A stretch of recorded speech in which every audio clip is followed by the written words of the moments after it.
Halo, Sobat Lingkungan Bersih se-Indonesia. Jumpa lagi di channel saya. Hari ini Dokter Tari mau ngajakin kalian ngebahas bahaya di balik pembakaran sampah. Membakar sampah adalah salah satu kebiasaan buruk masyarakat Indonesia. Cara ini dianggap jalan pintas untuk menyingkirkan sampah yang bisa menjadi sarang penyakit. Membakar sampah bagi sebagian orang memang praktis. Sekali bakar, sampahnya akan cepat hilang atau lenyap. Namun, tahukah kalian dampak negatif dari pembakaran sampah? Dokter Tari kasih infonya ya. Ternyata pembakaran sampah terbuka justru menimbulkan banyak kerugian, alih-alih menyelesaikan masalah sampah. Pembakaran sampah terbuka ini tidak hanya berbahaya bagi kesehatan manusia, namun juga berdampak buruk terhadap lingkungan.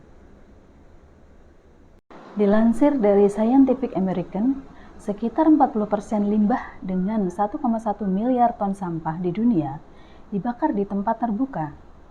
Ketika kita membakar sampah, sebagian bahan kimia yang terkandung di dalamnya akan memuai ke udara dan memicu polusi. Sejumlah bahan kimia yang terlepas dari asap pembakaran itulah yang menjadi ancaman bagi kesehatan. Dilansir dari situs merdeka.com, emisi udara pembakaran meliputi karbon monoksida atau CO, karbon dioksida atau CO2, nitrogen dioksida atau NOx. Sejumlah bahan kimia yang lebih beracun biasanya terdeteksi dalam asap seperti timbal, merkuri, dan arsenik.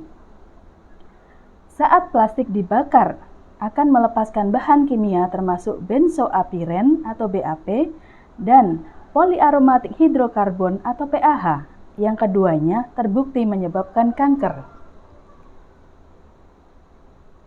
Dilansir dari situs Alo Dokter, gangguan kesehatan yang muncul bisa beragam, di antaranya batuk, mata merah, hidung terasa perih seperti terbakar, ruam, mual, sakit kepala, bahkan serangan asma pada penderita asma.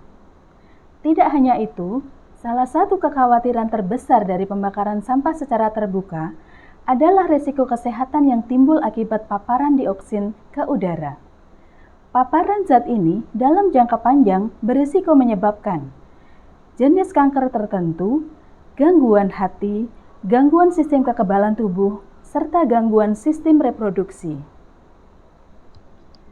Asap membakar sampah secara terbuka menghasilkan residu abu yang mengandung logam berat seperti merkuri, timbal, dan arsen. Zat berbahaya ini bisa terserap tanaman sayur dan buah yang tumbuh di sekitarnya. Akibatnya, manusia bisa ikut terpapar bila ikut mengkonsumsi sayur dan buah tersebut. Makanan ini bisa mempengaruhi kesehatan manusia bila dikonsumsi dalam jangka panjang.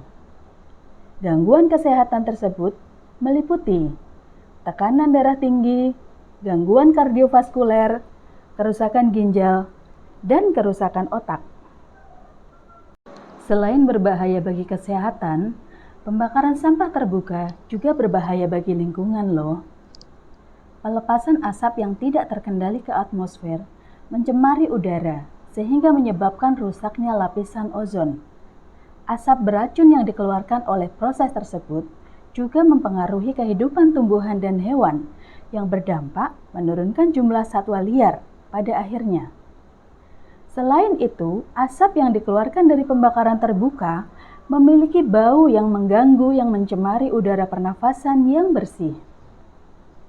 Merkuri yang terlepas dari pembakaran sampah dapat terserap ke dalam tanah, akan berakibat sulitnya penyerapan nutrisi yang bermanfaat bagi pertumbuhan tanaman.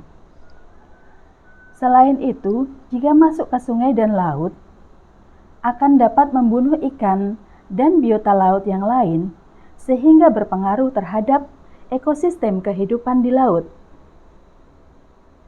Lantas, bagaimana cara mengelola sampah yang benar dan aman tanpa harus membakar sampah? Dilansir dari situs halosehat.com, hentikan kebiasaan buruk membakar sampah dan beralihlah ke cara yang lebih aman dalam mengelola sampah.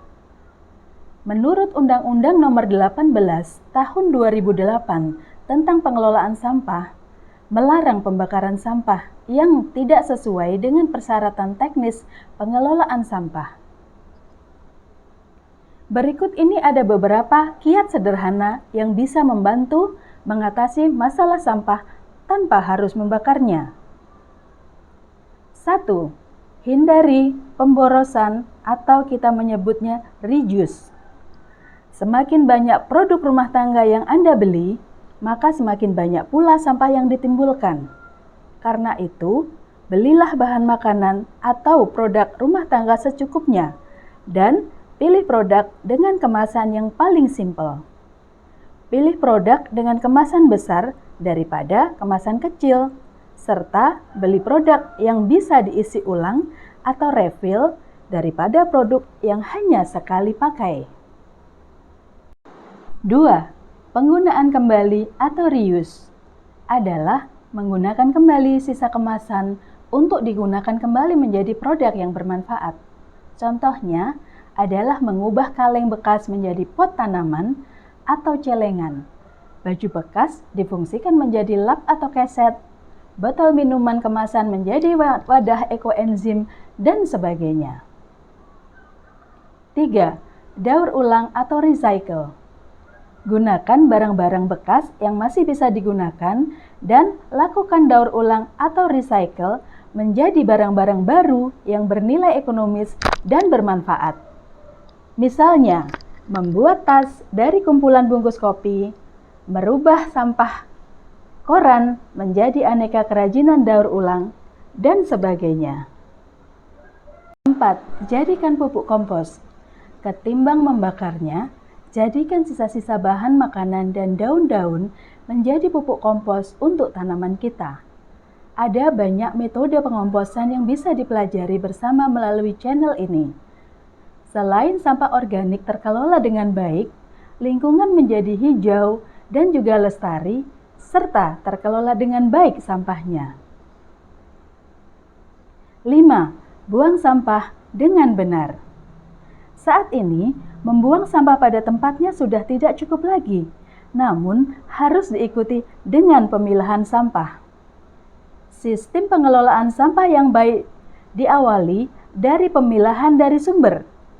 Biasakan memilah sampah menjadi paling tidak 3 jenis, yaitu sampah organik yang mudah busuk, sampah anorganik yang sulit membusuk, dan sampah B3 atau bahan beracun dan berbahaya.